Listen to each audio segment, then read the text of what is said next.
విద్యావంతురాలు ప్రముఖ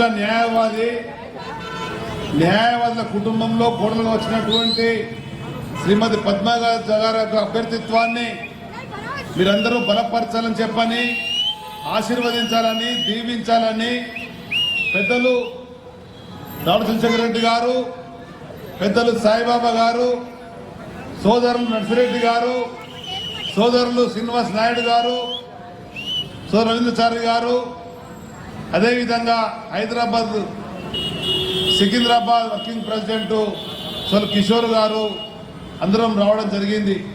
ఇక్కడికి వస్తే పెద్ద ఎత్తున ఆడబిడ్డలు అక్క చెల్లెళ్ళు హారతులతో ఆశీర్వదిస్తూ అన్నదమ్ములు కేరింతలు చప్పట్లతో మారుమోగే విధంగా మాకు చూపించినటువంటి ఆదరాభిమానాలను ఎప్పటికీ మర్చిపోవచ్చని మనవి చేస్తున్నా. ఈనాడు ఈ యొక్క కార్యక్రమం ద్వారా మీ అందరికీ చేసేటువంటి విజ్ఞప్తి, హైదరాబాద్ నగరానికి హిమాయత్ నగర్ కు తెలుగుదేశం పార్టీ విధించిన అనుబంధం ఉన్నది. తెలుగుదేశం పార్టీ స్థాపించిన కొత్తలో ఇక్కడే హిమాయత్ నగర్ లో తెలుగుదేశం పార్టీ కార్యాలయం ఉండే.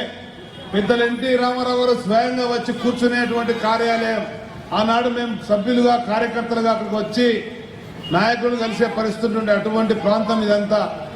మరి హైదరాబాద్ నగర్ హిమాయత్ నగర్ ఉన్నటువంటి అనుబంధానికి అనుగుణంగా కిషోర్ గారి సేవల్లో భాగంగా స్వయంగా విద్యావంతులైనటువంటి పద్మజ గారు ఇక్కడ పోటీ చేస్తే బాగుంటుందని చెప్పని తెలుగుదేశం పార్టీ సిద్ధాంతాలను, ఎన్టీ రామారావు ఆశయాలను, చంద్రబాబు నాయుడు విధానాలను కొనసాగించడంలో పద్మజ గారు ముందుంటారనే భావనతో ఈ కార్యక్రమాన్ని తీసుకున్నాం. పెద్దలందరి వల్ల అనేక విషయాలు చెప్పడం జరిగింది. తెలుగుదేశం పార్టీ పెట్టక ముందు హైదరాబాద్ నగరం ఏ విధంగా ఉండే, హైదరాబాద్ నగరంలో ఉండేటువంటి ప్రజల పరిస్థితి ఏ విధంగా ఉండే, తెలుగుదేశం పార్టీ వచ్చిన తర్వాతనే స్వర్గీయ ఎన్టీ రామారావు గారు ముఖ్యమంత్రి అయిన తర్వాతనే శాంతిభద్ర నగరంగా ఇక్కడ తయారైంది. అభివృద్ధికి బాటలు వేయబడ్డాయి, ఉపాధి ఉద్యోగ అవకాశాలు వచ్చినాయి. వ్యవసాయంతో పాటు సమాచార సాంకేతిక రంగంలో చేటువంటి మార్పులు అన్వయించినప్పుడే హైదరాబాద్ బాగుపడుతుందని చెప్పని సర్వీస్ సెక్టర్ లో ముందుకెళ్లినట్టయితేనే హైదరాబాద్ బాగుపడుతున్న దేశంతో ఆనాడు స్వర్గీయ ఎన్టీ రామారావు చంద్రబాబు నాయుడు గారిసినటువంటి మార్గమే ఇవాళ మనకు శిరోధార్యమైంది. భారత ప్రధానిగా నరేంద్ర మోడీ గారు ఇవాళ హైదరాబాద్ వస్తున్నారు అని చెప్పంటే చంద్రబాబు నాయుడు గారి యొక్క విజన్ 2020 అని చెప్పి మీకు మనవి చేస్తున్నా.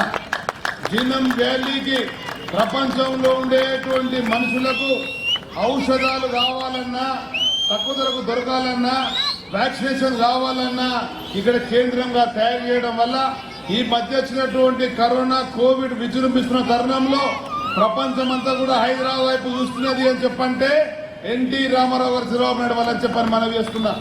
అది మనకున్నటువంటి గొప్పతనం.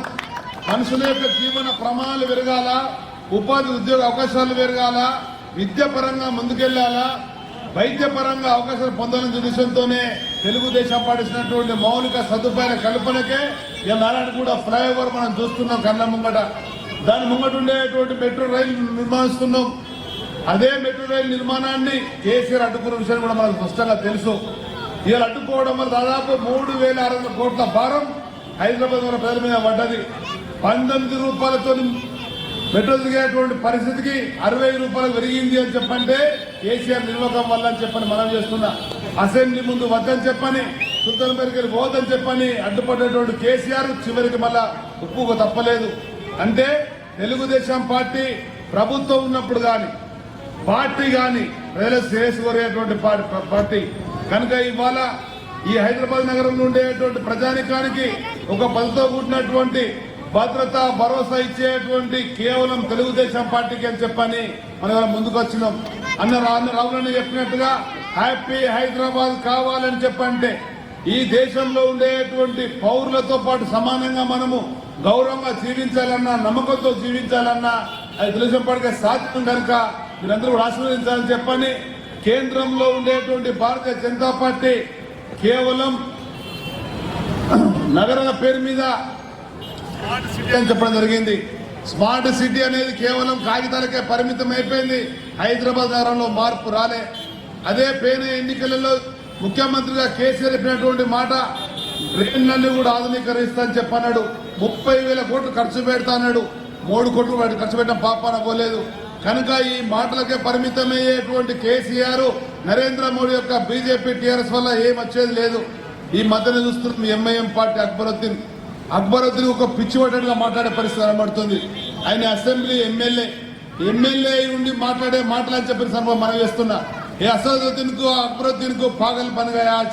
ये हैदराबाद शहर में वोट पूछने का उनको पोजीशन नहीं है, इसीलिए वो आदमी पागल बन गया. क्या बात कर रहे. एनटी रामाराव जी ने हैदराबाद शहर को अच्छा मजबूत बनाया. मजबूत बनाने से आज हर एक जीरे बोले तो उस दिन एनटी रामाराव जी चंद्रबाबू नायडू जी ने काम करे से वही काम से हर एक ने आज जीरे.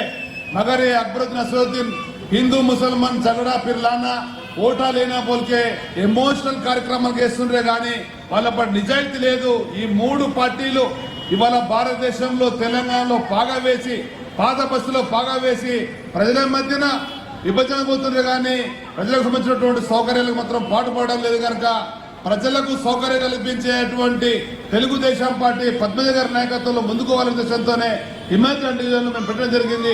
మీరందరూ కూడా నమ్మకంతో ప్రేమతో ఆశీర్వదించండి, దీవించండి, సైకిల్ గుర్తు మీద ఓటేసి గెలిపించాలని మరొకసారి విజ్ఞప్తి చేస్తూ ధన్యవాదాలు. జై హింద్, జై తెలంగాణ. సోదరులు నర్సిరెడ్డి చెప్పినటువంటి ప్రతి విషయం అర్థం చేసుకోవాలా. డబుల్ బెడ్రూమ్ ఇల్లు ఇస్తానటువంటి కేసీఆర్ మోసానికి వాళ్ళకి సరైన బుద్ధి చెప్పాలని చెప్పంటే ఈ మధ్య ప్రారంభం కావాలా. సైకిల్ గుర్తు మీద ఓటేసి గెలిపించాలని విజ్ఞప్తి. ధన్యవాదాలు. Thank you.